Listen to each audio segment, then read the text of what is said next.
네, 반갑습니다. 저희 이 덕악사까지 찾아주신 여러분께 진심으로 감사를 드립니다.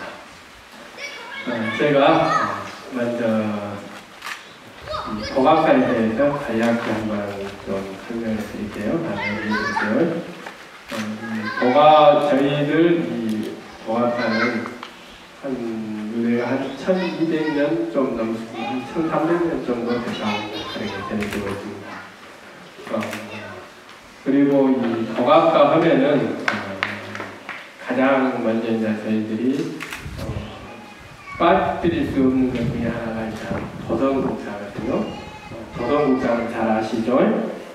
도성국사가 이 바로 아래 마을에서 이제 태어나셨거든요. 탄생하셨는데 이제 그 탄생 전화라든가 이런 것 중에 몇 가지가 있는데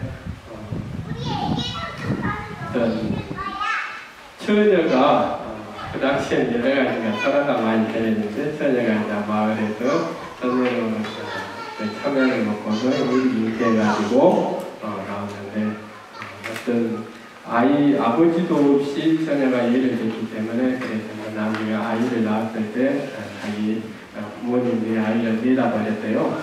그래서 내다버렸는데 거기서 보니까는 저 비둘기들이 전부 여러 비둘기들, 수많은 비둘기들이 와가지고 감사합니다. 아이들 감사합니다. 보호를 하고 있어서 길상스러운 애가 이건 보통 그런 아이가 아니라 참 길상스러운 그런 친구다. 그런 아이다 해가지고 아이 다시 들어와서 키웠는데 그래서 이제 비둘기들이 많이 와가지고 아이를 보고 감사해서 그래서 이제 비둘기 부자를 써서 비둘기 스프린자를 써서 비둘기들이 아이를 감사하게 된다. 부림이라는 그 마을이 이렇게 지금까지도 전해옵니다. 부림이라는 마을이거든요. 마을이. 그러면서 이제 도성국사가 나중에 이제 장성을 하면서 와가지고 이제 그 이전에는 어떤 문수사라는 그런 절도 있었고 몇 가지 절이 있었는데 전부 폐허가 돼가지고 옛날 그런 자리밖에 안 남았어요. 그래가지고 도성국사 나중에 이제 스님이 되셔가지고 오셔서 대개를 다시 이제 재건하면서 이제 어떤 덕악사라는 이름으로 이제 명칭을 다시 바꿨습니다. 이제 도성국사 하면 우리들이 많이 알려지는 어떤 풍수사당이잖아요. 풍수사당인데 그래서 우리나라 어떤 형태가 배가 나아가는 그런 행진이라고 해가지고 배가 나아가는 그런 형태가 있는데 그 중에서 이 월출산 이 덕악사는 어떤 배의 어떤 키에 그런 해당된다는 그런 지역이라고 그랬어요. 그래서 배를 어디로 갈 것인가? 우리나라를 그러니까는 어디로 이끌고 갈 것인가? 여기에 대한 그런 키에 해당되는 그런 아주 소중한 그런 자리라고 해가지고 여기 월출산 덕악사 굉장히 중요시하는 그런 지역 중에 하나였습니다. 그래 이제 덕악사는 이 월출산은 이제 많이 들어보실 거예요. 근데 이제 덕악사는 잘 모르신 분들이 많더라고요. 저도 출가 전에는 사실 덕악사라는 이름은 몰랐습니다. 출가하고 나서 이제 알게 됐는데 이 월출산 하면은 우리들이 많이 알려진 것이 이제 달이 떠오르는 산 이제 그렇게 많이 알고 있잖아요. 근데 사실은 달이 떠오르는 그런 산이 아니고 문수보살님께서 저 인도 그쪽 천축 지역에 있다가 이쪽 중국을 거치면서 이쪽 우리나라로 오셨을 때 저 중국에 오기 전 보면은 월지국이라는 그런 나라가 있었습니다. 예전에 보면은 그 월지국이라는 그 나라의 문수보살님께서 계시다가 우리나라로 오셨을 때 이 산에 거주하셨어요. 이 산에 계시면서 여러 대중들에게 조항급에 이제 건물하고 그러시면서 하늘에서 꼭지도 내리고 여러 헬사에서 이제 아마 화계산이라는 그런 이름도 있었고 그 당시에는 몇 개의 그런 산 이름이 지정이 되어 있는데 지금은 월출산이라는 그 이름 하나만 남았는데 월지국에서 문수보살님이 오셨다는 건 사실은 그런 월출산입니다. 달이 떠오르는 그런 산이 아니고 나오는 산이 아니고 노래에도 뭐 달이 떠오르는 그런 산으로 알고 있는데 사실은 월지국에서 문수보살님이 오셨다고 해서 우리나라에 맨 처음 거주했던 지역이 여기서 문수보살이 오셔가지고 거주했던 것이 이 산입니다. 이 월출산에서 거주하는 그런 산이거든요.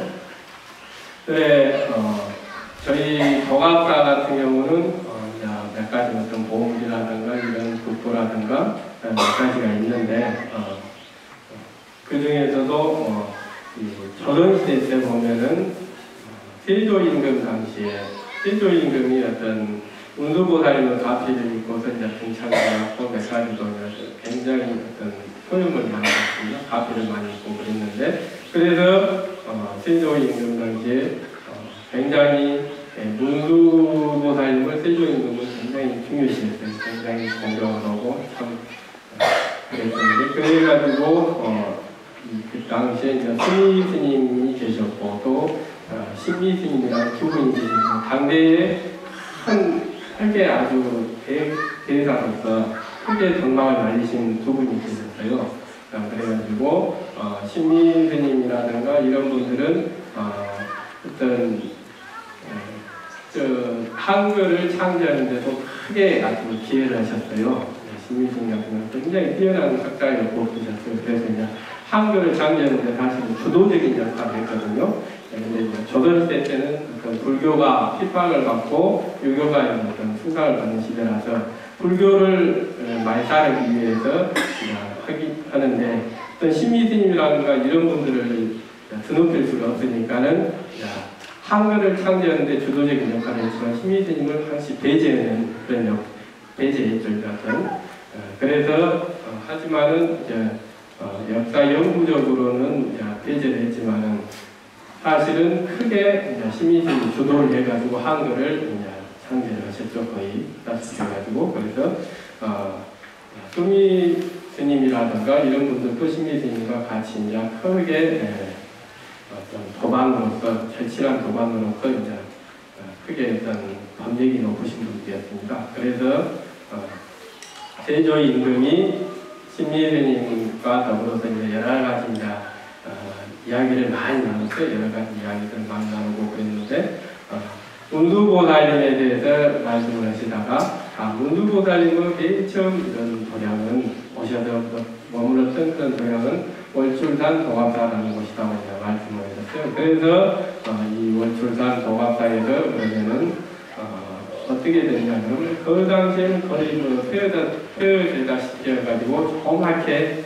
아주 소중하게 사찰로만 나왔는데 그래서 이제 세조 임금이 그러면은 도갑사를 크게 한번 당신들께서 한번 가가지고 두 스님들께서 가서 한번 중창을 한번 해보십시오. 그래가지고 그 당시에 이제 세조 임금도 적극적으로 도와주고 왕실의 모든 왕비라든가 공녀들도 전부 자기들도 솔선수범해서 전부 여러 가지 재물적으로 후원을 해주면서 그래가지고 이제 얘기를 그 당시에 이제 중창을 하게 됐습니다. 중창을 하면서 약간 이제 건물들이 이제 그 당시에 칸수가 이제 966칸이었고 스님들도 막 몇백 명이 거주하면서 살았습니다.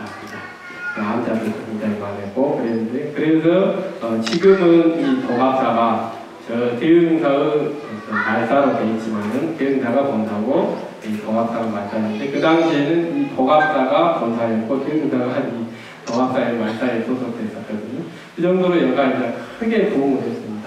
그 중에서 이제 하나 빠질 수 없는 이야기 중에 하나가 여기를 어떤 중창 불사를 하면서 그때 최고 대목장이 여러 가지 이제 하면서 석가래 아시죠? 우리 지붕 위에 있는 것 동그란 것들 보면 석가래 위에 보면 또 네모진 나무들이 있어요. 제가 보면은 그것을 이제 부연이라고 하는데 그 당시에는 어떤 부연이라는 그 자체가 없었어요. 석가래로만 하고 그 위에다 지붕을 지었는데 한 번은 목수가 집을 짓다가 잘못 계산해가지고 썸하거니 만들었는데 석가래를 좀 더 길게 뽑아야 되는데 조그맣게 만들었는데 그래서 이제 크게 걱정을 그 당시에는 한 번 뭐 하나만 잘못하면 막 크게 혼나고 그런 시절이었거든요. 그래서 이제 집에 와가지고 고심을 하면서 계속 이국리 조국리하면서 이제 여러 가지로 이제 당신이 이제 힘들게 어떻게 할 것인가 막 궁리하고 있으니까 며느리가 보도마로 왜 그러냐고 아버지니까 왜 그러십니까? 그러니까 사실은 인사차에서 내가 잘못 설계를 해가지고 나무를 잘못 잘라버렸다. 너무 짧게 잘라가지고 이제 큰일 났다고 그러니까는 그러면은 며느리도 정말로 큰일 났습니다. 아버님 그러면서 어떻게 할 것인가 이제 궁리를 하다가 현누리가 이 버선을 만들고 있었는데 버선 끝에 보면 오토건이 올라와 있죠. 예전에 보면은 오토건 코가 딱 올라와 있잖아요. 그것을 보면서 아버님 그러면은 석가리 위에다가 이렇게 더 떼가지고 나무를 하나 더 떼가지고 집을 지으면 어떻겠습니까? 좋은 생각이다 해가지고 그래서 이제 석가리 위에다가 나무를 더 떼갖고 더 이쁘게 나온 거예요 집이. 그래서 어떤 부연이 당해가지고 그때부터 어떤 며느리 이름이 부연이라는 그런 일화도 있고 아니면은 석가리를 다 붙였다 해가지고 그래서 부연이라는 이름이 나오는데 지금 하여튼 부연이라는 그 이름으로 지금도 계속 모든 건물들을 지을 때는 부연을 붙이면 더 이쁘기 때문에 부연을 많이 붙이는 그런 형태로 많이 나와 있습니다. 그래서 전국적으로 어떤 집을 지을 때는 대부분 이쁘게 지을 때는 부연을 위에다가 더 붙여서 만듭니다. 이따가 나가셔서 한번 봐보십시오. 밖에 보면은 동그란 그 석가리 위에가 네모진 위에가 이제 나온 거 있어요. 그것도 이제 부연이 나옵니다. 그래서 최초로 이 도갑사에서부터 이 부연이 이제 유래가 됐습니다. 요 전국적으로 알려졌는데, 그래 크게 부흥을 했지만은 임진왜란, 정일제란 여러 가지 외란을 거치고 막 나라의 정변을 거치면서 유교사변을 거치면서 전부 다 예전에 있었던 것들이 다 소실되고 사라져버렸어요. 사라져가지고 지금 한 20년 전만 해도 사실 이 정도로 발전하지 않고 전부 대덕도로 다 이루어졌어요. 산중이고 막 이루 말할 수 없을 정도로 폐허가 됐는데 그 이후부터 스님들이 몇 분이 오시면서 전부 다시 이제 예전에 갖췄던 그런 것들을 발굴을 하면서 계속 지금도 어떤 불사를 하고 있습니다. 그래서 지금 예전에 그런 형태를 유지해가고 있고 이 법당도 사실은 조그마한 법당이었는데 나중에 이것을 발굴을 해보니까는 거의 어떤 형태가 정사각형 형태의 비슷한 그런 형태로 나오는데 호중을 거쳐보니까 거의 정사각형은 보면은 어떤 2층이라든가 이런 중층을 지을 수 있는 그런 건물들도 많이 나와 있답니다. 그래서 이제 예전에 그런 비슷한 그 건물을 그런 한다고 해가지고 이것을 이제 중층이라 해가지고 이제 그런 밖에서 오면 2층은 그런 형태로서 집을 이제 건물을 이제 이렇게 올린 거죠. 그러면서 이제 예전을 거치면서 이제 이렇게 고정을 거치면서 새롭게 여러 가지를 하면서 왔고 지금 또 좀 이따가 꼭 빠뜨리지 않고 가볼 것 중에 하나가 여기에 보면은 미륵전이라는 곳이 있습니다. 미륵전에 이제 부처님이 계시는데 고려시대 때 이제 고물로 지정되어 있습니다. 고려시대 때 어떤 조성이 된 그런 부처님이라 해가지고 부처님인데 우리 도갑사 같은 경우는 보면은 이 월출산에서는 산에서 돌들이 보면은 맥반석이에요. 맥반석이 많이 나오는 그 돌이거든요. 그리고 맥반석 산이에요. 근데 거기서 이제 기운들이 어마어마한 기운들이 많이 내려오는데 그냥 요 아래쪽으로 내려와가지고 큰절로 내려오는데 뭉쳐서 내려오고 또 미륵전에 저 오른쪽 편에 보면은 또 내려오는 그런 기운들이 있고 이 두 개가 뭉쳐서 휘몰아치는데 미륵전의 그 위쪽에 중간에서 부처님이 계시면서 이 산맥을 눌러주는 그런 역할을 한답니다. 부처님이. 그래서 도갑사를 안정시켜주는 그런 역할을 해준답니다. 풍수적으로는 그런 역할을 해주면서 도갑사를 안정시켜주는 아주 중요한 역할을 하는데 이 부처님에게서도 아주 큰 기운들이 나오고 그럽니다.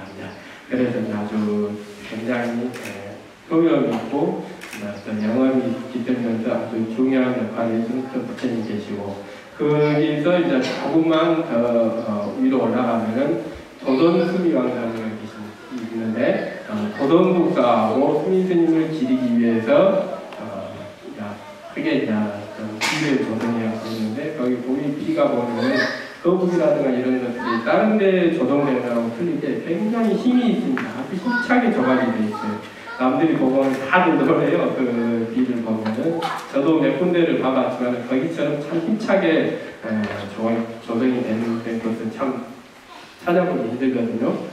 거기도 아주 중요한 역할을 해주는 어떤 그런 지역 중에 하나 자리 중에 하나이거든요. 꼭 미륵 부처님께 이따가 한번 들려보시고 그 다음에 이제 도선수명나비를 한번 들려보시고 그랬죠. 그리고 이제 미륵 부처님 하니까 이야기가 나왔는데 미륵 부처님 하면은 우리들이 금산사에서도 아주 여러 가지 깊은 그런 일이 있고 그러잖아요. 미륵 부처님은 굉장히 복이 많으신 부처님입니다. 사가모니 부처님보다 더 복이 많으세요. 사가모니 부처님이 승부르시기 이전에 수행자로 계실 때 다른 부처님 앞에 계실 때 미륵 부처님하고 두 분이서 이제 같이 계시는 거예요. 그 부처님께서 다 보니까 이 사가모니 부처님하고 미륵 부처님 보는데 사실 미륵 부처님이 먼저 승부를 하시게 돼 있었어요. 사가모니 부처님보다 먼저. 그런데 보니까는 이 근기가 그 시대에 맞게끔 태어나실 그런 근기가 보면 사실은 사가모니 부처님이 언제 나오셔야지만 여러 중생들을 교화를 더 잘할 수 있는 그런 근기를 가지셨고 미륵 부처님은 그 후대에 오셨을 때 여러 중생들이 복이 굉장히 많았을 때 그 미륵 부처님이 이루 말할 수 없는 복이 많으셔서 그 시대에 맞거든요. 그래서 사가모니 부처님을 먼저 승부를 시켰다 해가지고 사가모니 부처님을 먼저 다 불러드리는 거예요. 당신이 와라경에 점을 딱 그 서가모니 부처님께서 부처님 앞에 나가니까는 저쪽에도 보니까는 부처님이 이제 참여해 드셔가지고 당신이 막 어떻게 한 가지 찬란한 막 광명을 막 나타내시는 거예요. 그러니까 서가모니 부처님께서 그 모습을 보고 빠지심이 난 거예요. 그 자리에서.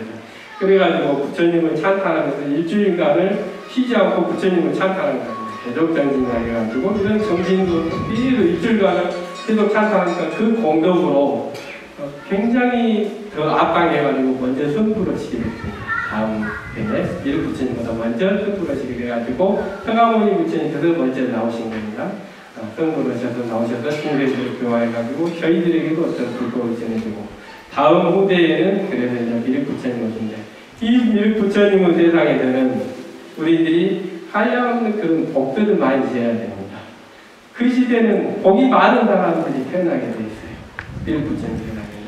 그 부처님 세상에서는 뭐 이를테면 나무에서도 옷이 열리고 뭐 막 수명도 이루 말할 수 없습니다. 지금 뭐 100년, 200년 이건 아무것도 아닙니다. 수명도 한량없이 길어요. 막. 인간의 수명이 8만 대까지도 갑니다. 굉장히 많은 복이 많은 시대에 태어나게 돼 있어요. 그러면은 우리들이 미륵 부처님의 세상에서 그냥 태어나게 되겠다 태어나는 게 절대 아닙니다. 우리들이 노력을 해야 됩니다. 어떻게 해야 되냐? 그 시대에 맞게끔 복을 지어야 됩니다. 복을 그렇게 큰 복을 지어야지만이 그 시대에 우리가 다시 태어날 수가 있는 거예요. 우리들이 보면은 지금 한국에서 보면은 어떤 사람들이 한국에 태어나는 어떤 인구가 점점 줄어들고 있습니다. 여러 가지가 이유가 있겠죠. 그 중에서는 뭐 젊은 사람들이 결혼을 하지 않고 또 결혼을 하더라도 자식을 낳지 않고 자기들만 그냥 편안히 살고 싶은 그런 욕망들 이런 것들이 있는데 그 근본적인 위에 파고 들어가면은 지금 우리 한국에 태어날 수 있는 복을 가진 사람들이 없기 때문에 그만큼 드물기 때문에 한국에 안 태어나는 아이들이 그러면 겨우 그 복을 갖춘다는 것이 축생이라는 건 이런 것에 태어나는 거예요. 그래서 보면 지금은 애들하고 틀리게 축생들을 많이 집에서 키웁니다. 강아지라는 거, 고양이라는 거. 이거 뭐냐? 그만큼 그 정도 그런 복밖에 없기 때문에 그러는 거예요. 사람을 한국에 태어날 수 있는 사람 몸을 받을 수 있는 그런 복을 못 지었기 때문에 그 수준으로 축생으로 태어납니다. 그나마 그것도 복 받은 거예요. 왜냐? 축생으로 태어나도 기름을 많이 받고 먹을 걸 잘 먹고 가난한 사람들보다 더 대접을 받고 살아야지. 그래도 그 정도도 복을 지어줄 때 그러고 태어날 거예요. 그렇지 않으면 복이 부족하면 저 아프리카라든가 아니면 전쟁이 많은 그런 나라에 태어나가지고 고생을 많이 합니다. 불안몽도 못 마시고 아니면 젊은 나이에 죽고 막 불구자가 되고 막 기아에 얻어지고 전쟁 속에서 고통 속에 살다가 가는 거예요. 이거 뭐냐? 다 복이 부족하기 때문에 그런 나라에 태어난 것입니다. 지금 여러분들이 이 대한민국에 태어나고 지금 이 생활을 된다는 것은 큰 복을 누리는 겁니다. 큰 복이 있어야지만 지금 이런 생활을 유지하고 살아가는 겁니다. 지금 앞으로 태어날 아이들은 더 큰 복을 가지고 가졌을 때 우리들이 태어납니다. 그러면 한국은 앞으로 큰 세계적으로 주도하는 그런 기운을 가지면서 이제 세계적으로 주도한다고 막 그러는데 그 정도로 되려면은 우리들이 큰 복을 지어야 됩니다. 지금부터서 복을 저장을 많이 해야 됩니다. 여러분들께서 복을 많이 저장해야 되지. 내가 전생에 가지고 있었던 그런 복들을 하나하나 다 빼먹으면은 인생에서 다 빼먹고 가면 말년에는 아주 비참해지고 죽고 나서는 다 써버렸기 때문에 그러면은 절대로 한국에 태어나지도 못하고 축생몽을 받는다든가 아니면 저 안 좋은 곳에 악도에 떨어지기도 합니다. 여러분들께서 얼마만큼 열심히 복을 잘 듣느냐, 얼마만큼 선한 행위를 하느냐, 얼마만큼 부처님 말씀대로 내가 살아갈 것인가, 이것이 중요합니다. 내가 복을 많이 지었을 때 내가 무엇이든지 이룩되는 것입니다. 사업을 하더라도 내가 승승장구를 하고 우리들이 사회에서 보면 지위가 굉장히 들어오는 주의 중에 하나가 황금사라는 그런 주의인데 사실은 황금사 같은 경우는 원계를 많이 짓습니다. 여러 사람들에게. 아무리 저 사람이 나쁜 짓을 하더라도 그것을 수긍하고 나 나쁜 사람이다. 나는 벌받아 짭니다. 이렇게 수긍할 사람은 없습니다. 그렇지 않고 띠부는 원망을 많이 해요. 그래서 보면은 원계를 많이 지어요. 황금사라는. 근데 이제 우리들이 많이 선호하는 그런 부러운 직업 중에 하나가 이런 황금사인데 이런 황금사가 될 수 있는 것도 큰 복을 지었을 때 되는 겁니다. 그러니까 보면 예전에 보면 어떤 고시 시험을 치르는데 몇 번을 치르더라도 떨어지는 사람들이 많습니다. 실력들은 거의 다 비슷합니다. 지금 보면 공무원들도 마찬가지로 공무원 시험 경쟁이 얼마나 어마어마하게 높지 않습니까? 근데 보면은 이런 것들은 뭐냐? 전부 공력의 힘입니다. 복이 있는 사람들은 시험을 치는 가운데 정신이 집중이 하나로 다 잘 돼요. 그러면서 한순간에 시험 답안을 잘 치게 되어 있습니다. 그러면서 내가 한번 스쳐봤던 것들도 떠오르면서 그대로 시험지를 정답을 잘 내요. 근데 복이 부족한 사람들은 내가 평소에 알고 있던 것도 못 적게 됩니다. 그 순간에 멍해진다. 정신이 멍해지면서 못 적어요. 여러 사람들 가운데서 서로 보고 경쟁이 벌어지는 것입니다. 실력들은 거의 사실 비슷비슷하거든요. 가지고 있는 어떤 실력들은 비슷비슷한데 복이 부족한 사람들은 떨어지게 되어 있고 그래서 복이 많은 사람들은 집중이 잘 되면서 시험을 잘 치르게 됩니다. 그래서 합격을 하는 것입니다. 그래서 방검사라든가 공무원이라든가 이런 모든 것들이 사업을 한다든가 무슨 일을 하든 다 복력입니다. 우리들이 스님들도 마찬가지고 이런 열심히 집안에서 이제 또 집에서도 열심히 정진하시는 분들도 계시는데 복이 있어야지만 수행도 잘 됩니다. 스님들도 복을 짓지 않으면은 열심히 기도를 하고 수행을 하더라도 수행력이 안 나옵니다. 지금 시대는 예전 서가모니 부처님 당시에는 수행을 열심히 하면은 험마만큼 노력을 하면은 험마만큼 노력의 결과가 나왔습니다. 복을 크게 짓지 않더라도 결과가 나왔는데 지금 시대는 미륵 부처님의 시대로 점점 갖춰져서 법의 기운이 바뀌어가지고 지금 복의 시대로 변전하게 돼 있어요. 그래서 복을 짓지 않으면 어렵게 돼 있습니다. 그래서 수행을 열심히 하더라도 내가 열심히 정진을 하더라도 복을 짓지 않고 하면은 굉장히 힘들어요. 진전이 별로 안 나옵니다. 복을 지으면서 수행을 하고 복을 지으면서 내가 사업을 하고 복을 지으면서 내가 공부를 했을 때는 그 몇 배의 효과가 나옵니다. 안 하는 사람들하고는 아주 비교가 자체가 안 될 정도로 높아집니다. 그래 복의 시대입니다. 여러분들이 열심히 복을 지었을 때는 그만큼 효과가 납니다. 내가 뭔가를 이룩하고 내 자식이 잘 되기를 바라고 내 사업이 잘 되기를 바라고 무언가를 내가 이루고자 한다면 반드시 복의 힘이 따라야 됩니다. 내가 큰 복을 지었을 때 될 수 있는 것입니다. 복을 짓는 데는 우리들이 세 가지로서 간단히 지을 수가 있는데 우리들이 마음으로도 지을 수가 있습니다. 마음으로도 내가 어떻게 이것을 부처님 전에 짓는 복은 사실 가장 큽니다.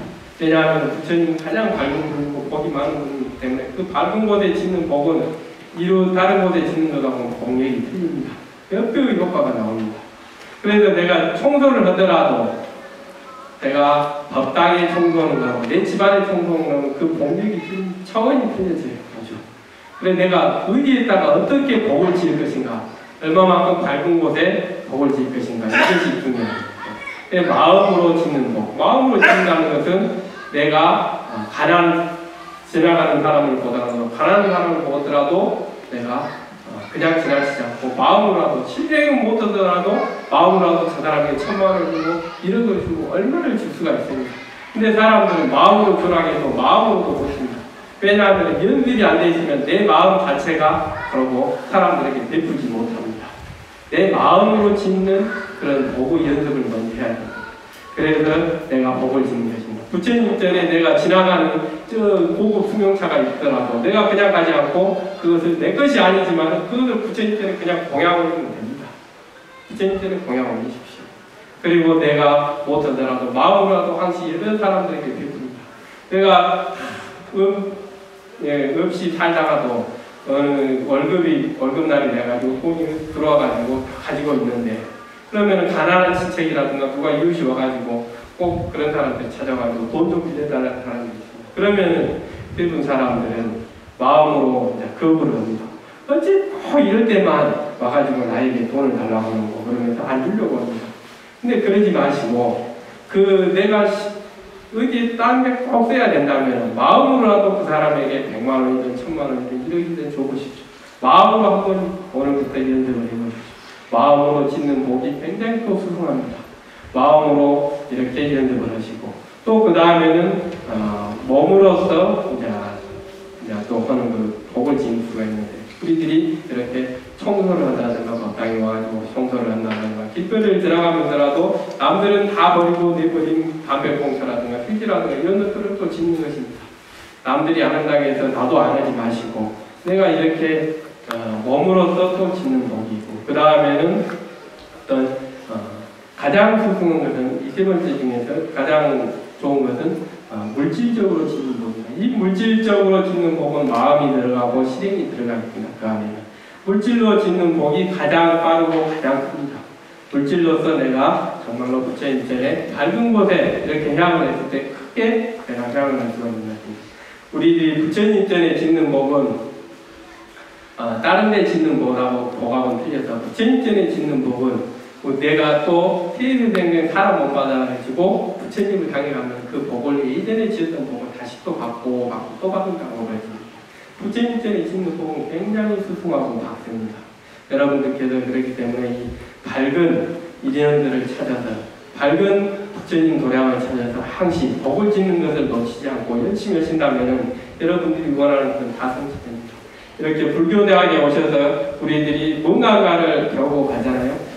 그랬을 때 우리들이 앞으로는 어떤 불교 자체가 보면은 스님들만으로는 이루어질 수가 절대 없습니다. 제가 불자의 시대가 도래한다고 그랬습니다. 스님들은 인구가 우리 한국에서도 사람들이 부족이기 때문에 스님 출가하는 사람들도 점점 줄어듭니다. 이제 스님들이 될 사람들은 별로 안 계십니다. 그렇기 때문에 제가 불자들이 또 무언가를 큰 역할을 해야 됩니다. 앞으로 주도를 해야만 됩니다. 불교대학에서 여러 가지를 배우고, 정말로 불법이라는 것은 무엇인가? 우리들이 그냥 나 잘 되기 위해서 그냥 무언가를 하기 위해서 하는 게 아니고 정말로 참다운 불법에 대해서 공부를 하고 내가 정말로 파헤쳐보고 내가 정말로 참다운게 참선을 보고 참답게 기도를 해보셔야 됩니다. 그래 제가 불자들이 앞으로는 주도하는 그런 시대가 들어오기 때문에 제가 불자의 시대가 옵니다. 그래 여러분들께서 크게 주도적으로 앞으로 불교를 이끌어가야 되고, 앞으로 태어날 나의 자식들에게 또 나의 후손들에게 앞으로도 불교에 대해서 뭔가가 더욱더 발전을 가지고 품질을 가지게 한다면 여러분들이 참다운 불법이란 무엇인가, 그리고 내가 솔선수범으로 무엇을 보여줄 것인가, 나의 자식들에게 나의 후손들에게 무엇을 보여줄 것인가, 이게 중요합니다. 복을 짓는 그런 마음을 연습하고 복을 짓는 행위를 하고 실질적으로 물질적으로 이렇게 우리들이 복을 짓고 그랬을 때 나의 가정이 편안해지고 내가 이룩하는 것이 모두가 성취가 됩니다. 우리들이 부처님의 가피를 입고 어려운 일이 있을 때 부처님을 찾고 부처님 가피를 입으면 된다고 하지만 가피를 입기 위해서는 그냥 되는 게 아니고 우리들이 열심히 뭔가를 마음을 한 마음으로 가져야만 됩니다. 한 마음으로 일심으로 가져야 되는데 이게 일심이 안 됩니다. 여러분들도 기도를 해보시고 참선을 해보셨겠지만은 보면은 잡념들이 많이 나. 그래가지고 일침이 안 됩니다. 부처님은 우리 우주 법계에 가득 차 있어서 언제든지 준비가 됐습니다. 불보살님은 준비가 돼가지고 중생들을 원하는 것을 다 이루려고 전부 준비가 되어 있는데 우리들이 부처님은 그 마음에 찾아가지는 못합니다. 주파수가 맞지 않아요. 망상이 일어나고 막 헛된 업을 막 짓고 그렇기 때문에 부처님은 못 찾아가는 겁니다. 이 가피는 준비되어 있는데 우리들이 찾아 먹지를 못하는 거예요. 그래서 우리들이 일심으로 들어가야 되는데 한 마음으로 들어가야 되는데 지극한 마음으로 들어가야 되는데 지극한 마음이 안 일어나는 것입니다. 그래서 우리들이 지극한 마음이 일어나기 위해서는 반드시 그냥 되는 게 아니고 또 복을 지었을 때 조그만 복이라도 지었을 때 우리들이 그 업장에 녹아나면서 마음이 열일하게 됩니다. 마음이 순탄하게 되면서 순일하게 되면서 헛된 망상들이 많이 사라집니다. 그러면서 일심으로 되고 그럼으로써 우리들이 부처님 가피를 입는 것입니다. 간절한 마음만 있으면 무엇이든지 다 성취가 됩니다. 이 어떻게 내가 간절한 마음을 낼 것인가? 이 간절한 마음이 절대 그냥은 안 일어나는 것입니다. 우리들이 복을 지었을 때 이 복력의 힘으로 간절한 마음이 이루어질 수가 있는 것입니다. 그러니까는 지금 오신 여러분들께서는 간절한 마음을 이루기 위해서는 여러분들이 원하는 것을 성취하기 위해서는 건강을 성취하고 내가 하는 일이 잘 되고 내가 직장 내에서 승진을 하기를 바라고 내가 수행을 열심히 했는데 그만큼 성과를 내기를 원하신다면 반드시 어떤 복을 잘 지어서 이런 복력의 힘으로써 여러분들이 크게 잘 되기를 기원드립니다. 제가 너무 오랜 시간 동안 시간을 많이 뽑은 것 같네요. 죄송합니다. 이것으로서 오늘